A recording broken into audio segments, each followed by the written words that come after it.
like tomorrow will be the actual Easter. So tomorrow I could ask them how much the chocolate they had gotten, or if they have a sugar high or whatever. I don't know. I might not. I might have to clean up that a bit and just have something to open. It's kind of like Christmas time. You after Christmas, let's say Boxing Day or something like that. You're asking people, oh well, what did you get for Christmas? Things like that. That's instead of asking uh, how's the weather, and so it opens up a conversation better because you don't want to talk about the weather. Nobody wants to talk about the weather, and how are you only can take you that far. So you want to find something to be able to get people talking, and the goal is to ask questions.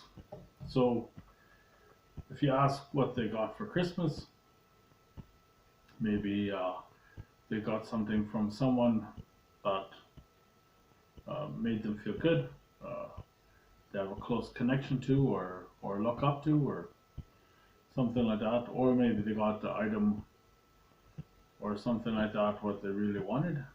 Um, so it gets a little more personal, but not in the way that it's a secret. Usually not. So when you ask what did you get for Christmas, then it's not like an odd question. It's a normal question. That's what a lot of people say during that time. You, friends, relatives, family, even strangers do that as well, and it's just common in America.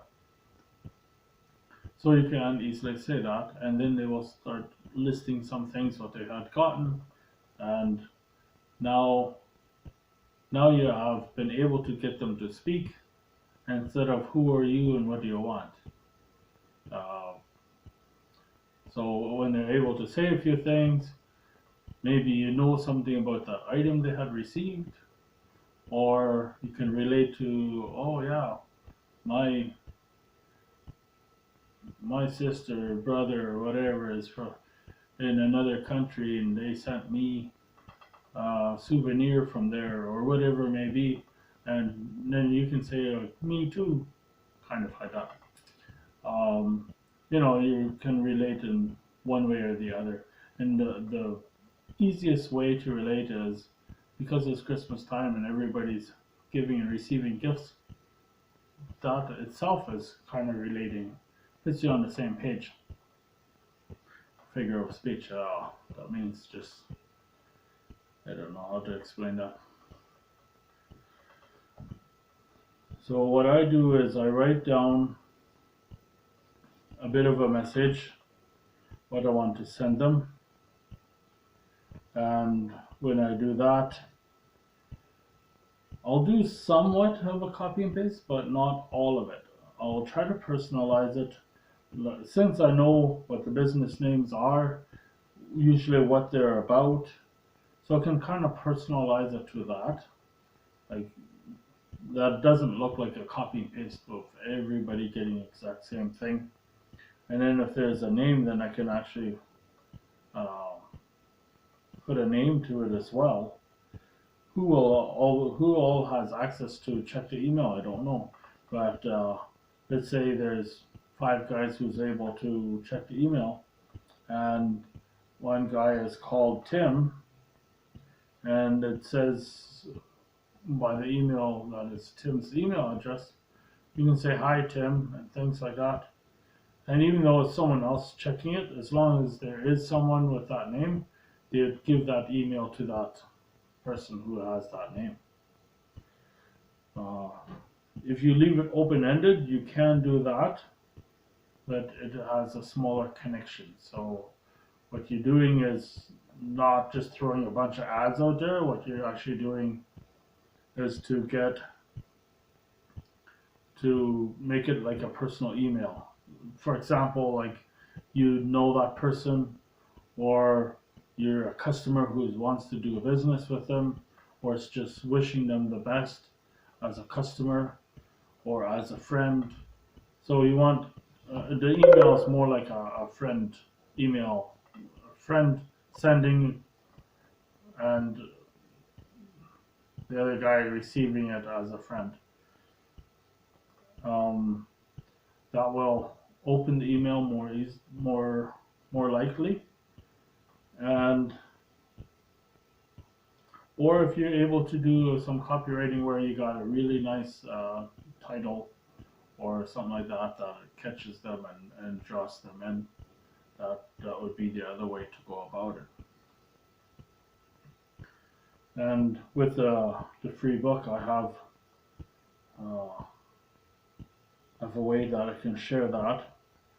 So that I usually put in emails as well now, and then I don't really explain the book because explaining uh, is very difficult to not become needy, right? That or justifying yourself.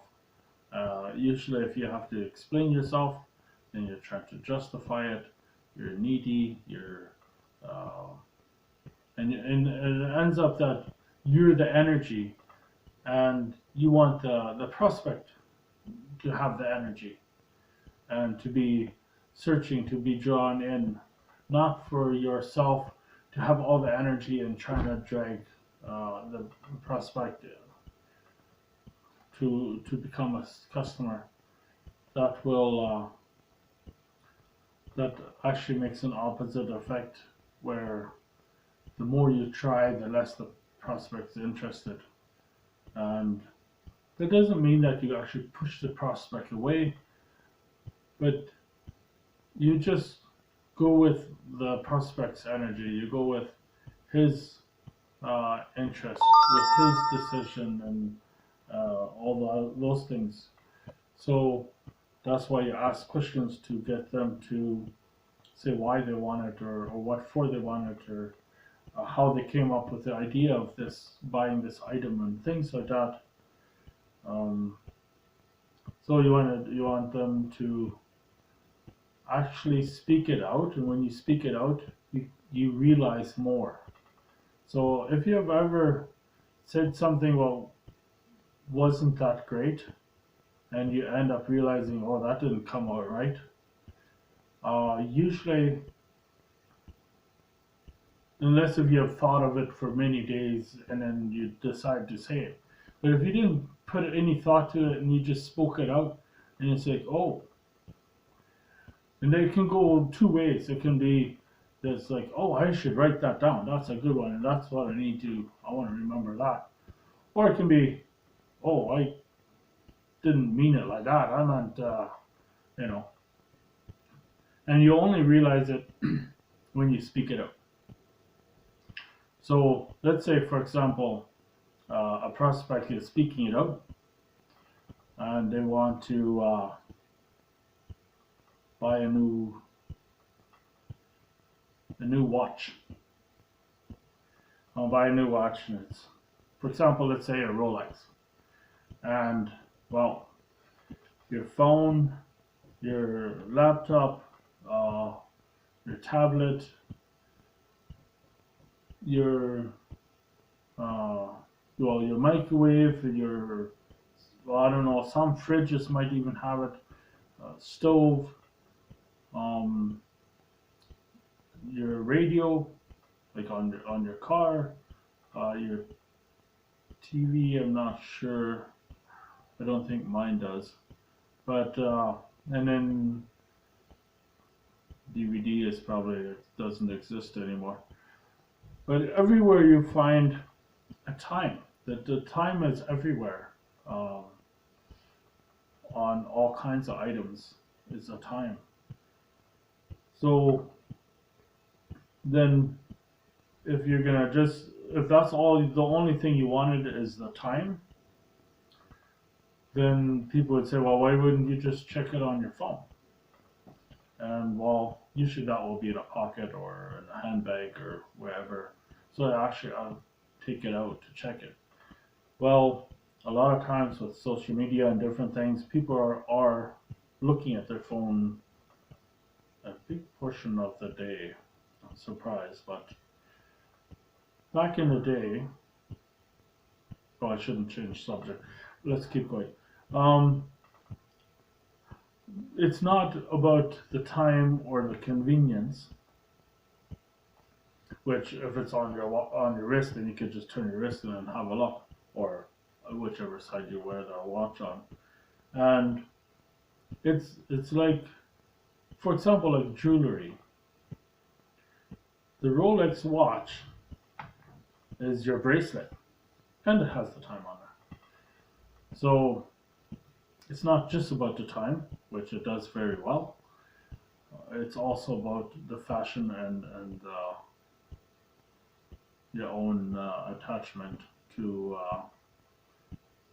the Rolex watch.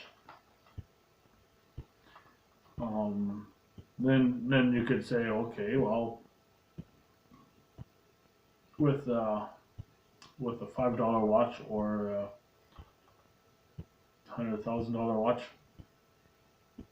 they both tell time. Well, let me tell you, I have a $400 watch, it's some sport watch thing, which is on the shelf over there. And if I don't connect it with my phone or some app or whatever, I can't even set the time on it. And that surprised me because I know it's not a Rolex, it's not in the thousands, but for $400, you would think that you could have the correct time on it. For me, it does too many things. It does checks your heartbeat and your steps and this and that, and well, some might want it for that reason. And you can change the face, so you can actually turn the top, and then you can select different things. It's touch screen, and anyways, I'm not trying to sell that thing to you. I'm just saying that it's a nice watch, and it does function really nice. The sad thing is I did not want to connect it with my phone. I just want to use it as a watch. And because it had been a dead battery for a while and I charged it up now, it wants to connect with an app, its own app. You can get an app for that. Without doing that, you're not able to adjust the time on it. So it's the wrong time now. And when you have a watch, you'd want to have the right time on it because it can throw you off by checking the time and realize later on, oh, it's off by 10 hours or whatever, 3 hours or whatever it may be. So, even though it saves battery by when your wrist is turned, it switches off. When you turn it to look at it, then it'll switch on. Kind of nice. Just one feature I don't like, or one lacking feature which it doesn't have, is to set the time only on the watch without an app.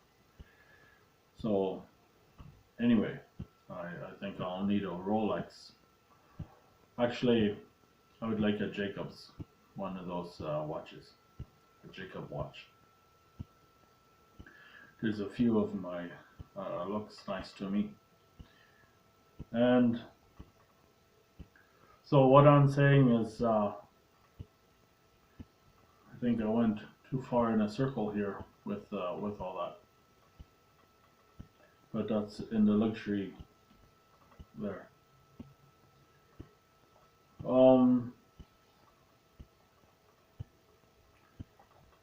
That would be quite nice if you ended up asking somebody what they got for Christmas and you end up, maybe you have bought a watch in the past and you're wearing it and you ask them and they're wearing it as well. So they have a long sleeve shirt on and extend their arm or whatever to show you their Christmas present, which is their watch. And oh, well, that's what I got too, right? And that would be an instant connection, and there you could chat like friends. That would be in person anyway. On the phone, well, it's through words and interests like tonality and things like that. On email, um, just reaching out to people, uh, having. Now I know a lot of people like to use this coronavirus thing, and you have to do it in the right way because you don't want to just get them into a negative state where, oh no, yeah, shots kind of thing. You don't want to go that way. You want to be that you show that you care, and then if you can show that you care, also show them some like Happy Easter, right? So you can start off with Happy Easter and things like that, and then go down to more of the caring, and then you can, usually you want to do some pain point and then find a problem and give the solution. So I'm not quite sure how a person would want to do that with the email. Right now, I think I'll just do it like the cold call thing, first contact. So it'll be like a cold call. I'll send them an email, just something light, right? And with offering a free book, let them know, well, there's some people really successful at read, or get them into the interest of reading. So there's a phrase or a sentence what's been going around. Readers are leaders, and things like that. So I don't know if you'd actually use that, but kind of, oh, you're a smart person, and things like that. Just kind of go with the compliments. I've seen your business has been going for so and so many years, and how about taking it to the next level? How about taking advantage of this moment and grow your business and things like that.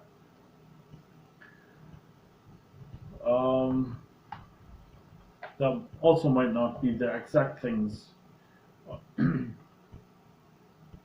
to just down those lines, right? You don't have to go word for word what I'm saying here. And I did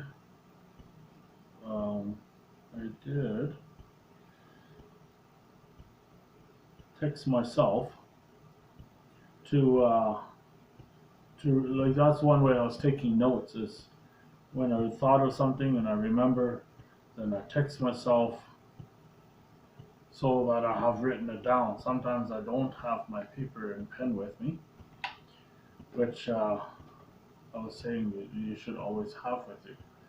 Now, I'd like to find a way that I don't have to carry a book, and I don't want a fanny pack either. And a briefcase is a little big to carry around.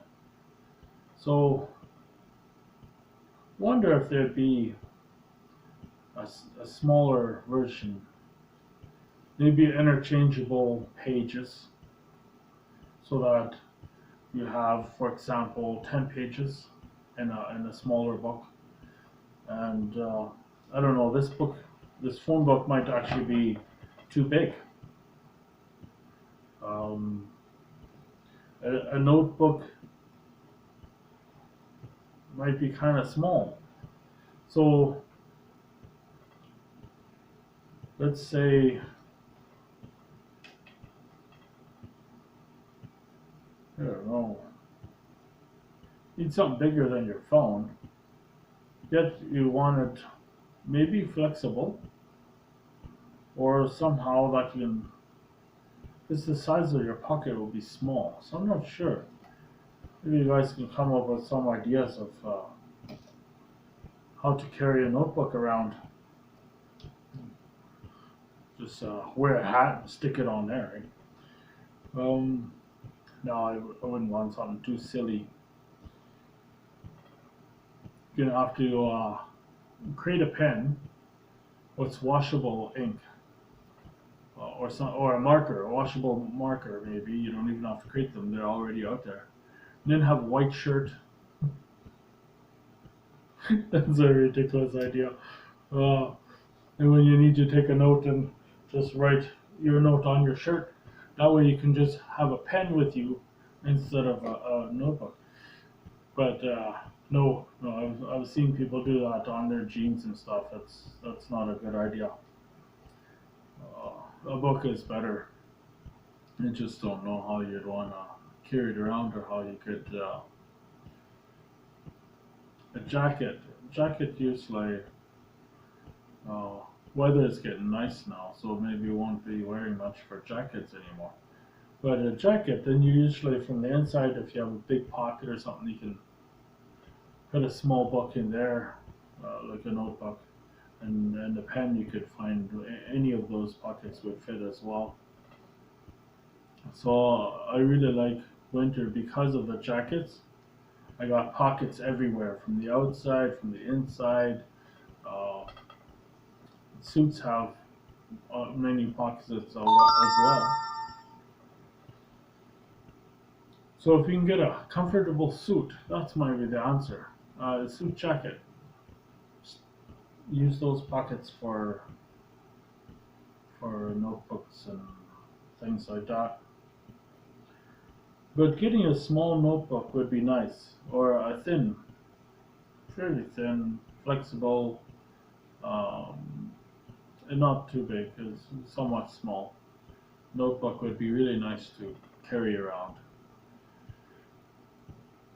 That way I could have maybe a little bit bigger pocket on the inside of my suit and suit jacket, and I could just put it in the suit jacket, my notebook, and once the 10 pages are full, or every evening, I can take the pages out, put it in a binder, and take new pages and put it in again.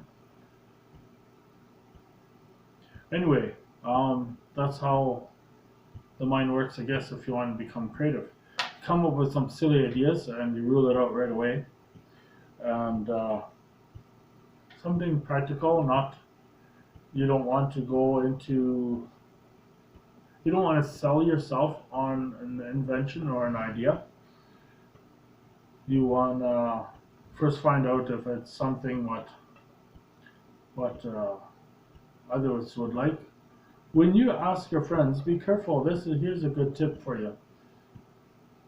When you have an idea, let's say if you make an ad, or even have, you write down a script what you want to say for a sale, or a copywriting thing or anything, or you created a video or something, and you go to your friends and then you get their opinion on if that's what you should use to sell things, right? And if you get the reaction of, oh, it's great, and they give you a pat on the back and stuff, if you don't realize it, then you can feel really good about it. Oh, everybody likes it. It's all, uh, they say go for it and stuff like that. You can feel good about it. But before you do it, then first count how many people bought from you. Did your friends all buy it? And if they didn't buy it, then why not? If it was so great, why didn't they buy it? So it can be that they're just being nice to you, making you feel good. And the sad thing is they set you up for not really success there, because what are you going to pay to send out that ad? It's going to cost you $500 to run the ad for a month, and then you realize it didn't work, nobody bought nothing, cost you $500. And so the way you want to do it is, it doesn't matter if it's friends, family, or strangers, or anybody else. When you present something, then the reaction you want to hear is, can I buy it now? How many do you have? Where can I find it? When can I buy it? All kinds of questions like that. That's what you want to hear. Then you know, okay, this presentation, this ad, this whatever you have, it works and people want to buy. Just compliments and saying how nice it is, and even if they find the places where what really stands out, what they like the most and stuff, that's not the reaction you want. You don't want a pat on your back. You want to have it effective. You want to be able to sell.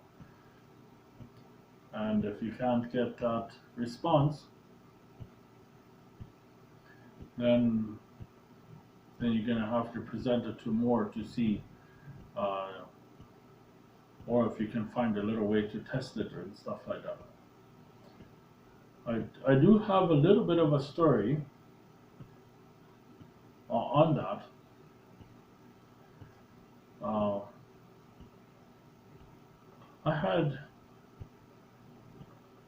I asked one person, and I said, well, what's a good headline and the first part of the sale, like a paragraph? And I gave him like 5 ideas what I had. Well, I like the third one and the last one the most. Okay. And then I gave him the little pitch. That sounds pretty good. And then a few minutes later, I was thinking to myself, wait a minute. That doesn't make sense. The guy wasn't interested. The guy, like, he said really nice words. He made me feel good. It was really great. And but he never asked to buy it. He didn't even know. Didn't even say where can I find it or anything. So I went to a chat where people were chatting, and I put it in there.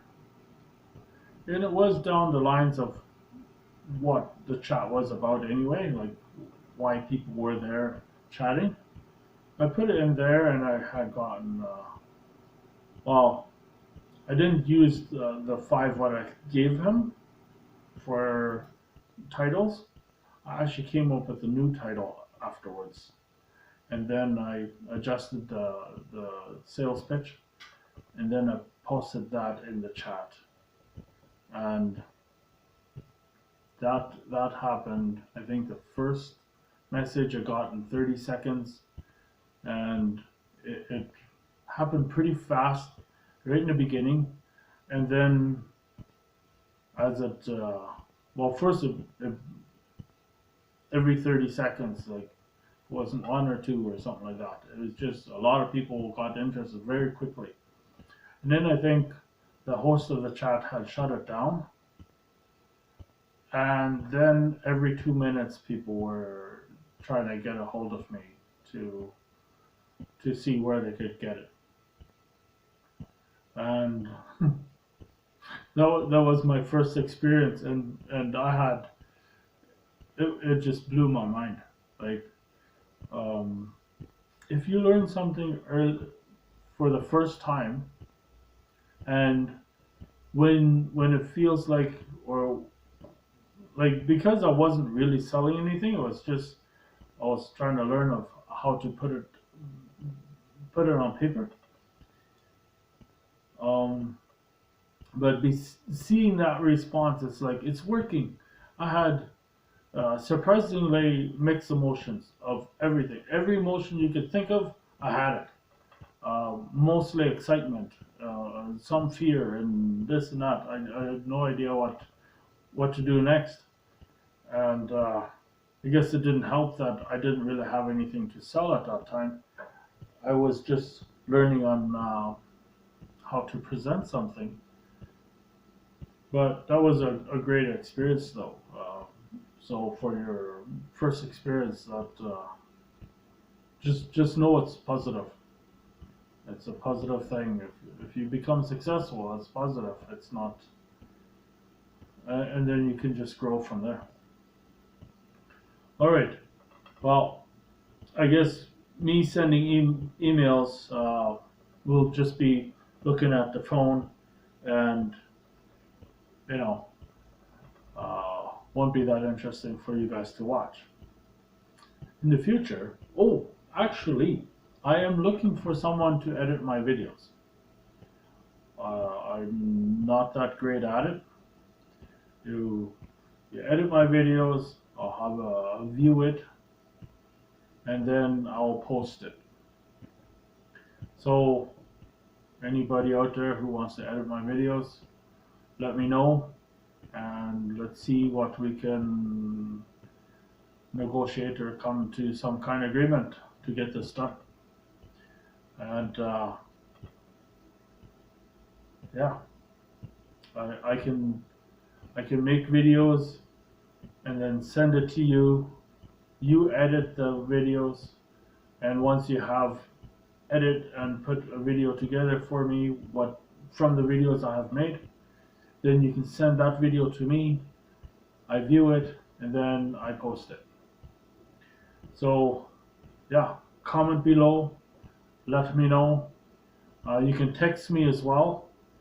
If you watch some of my other videos, you'd see my number, but I'll tell you it now anyway. It's 1204-312-7566. And I'm singing, not really. Okay, looking forward to see what you guys can come up with. Maybe we can do some kind of demo, or actually let's do this. With the videos I've already put onto YouTube, take some of those, or all of those, take pieces of it, and put it into a small video. Let's say do 5-minute, maybe a 10-minute video from all the videos I've made, and bunch it into one, just the best parts or whatever maybe, where it will look like a good video, and then I can use that video as kind of presenting my channel, right? So I'll give you that task, and you do a great job on that, then I can give you the job of editing my videos so that I have, and then like for example, let's say I also want to do some more videos and some into education stuff as well. So then I might need you to some words or letters or numbers or whatever it may be. And I don't know if I want too flashy and all kinds of effects, but I want some things. Sometimes maybe some numbers at the bottom, or if it's an email address or something that I'm sharing, that it can be there, or the number, like my phone number. If I want somebody to text, you could write down text and then my number, things like that, and cut out the places where I'm thinking you could do let's say like now when you use all these videos and stuff, you could just take pieces of the thinking as well, because um, but you want to keep it interesting, right? You want to keep the videos interesting. And I find myself, there's times I speak slowly, I think a little bit, I say or so or and I don't know. When those words fit in the sentences, then I guess it would need to stay in there. The times when it's not necessary maybe can be edited out.